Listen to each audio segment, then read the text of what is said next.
Жители Кажева обратились с жалобой к главе Ингушетии на его странице в Инстаграм. Дело в том, что после каждых обильных осадков вся дождевая вода через сточную трубу постоянно стекает на проселочную улицу и таким образом размывает дорогу. Юнусбек Евкуров дал поручение правительственной комиссии выехать и разобраться в ситуации. У них здесь новостройки после дождя очень серьезно размывает улицы. Вода попадает прямо к ним в двор. По поручению главы республики выехали, взяли подрядчика, кто это строил, школу, садик.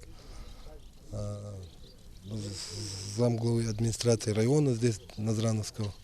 Дали 2 недели срока, вы сделали план работы. И через 2 недели здесь будет все нормально. И сделаем так, чтобы наши жители, не только этой улицы, в общем, все жители оставались довольны.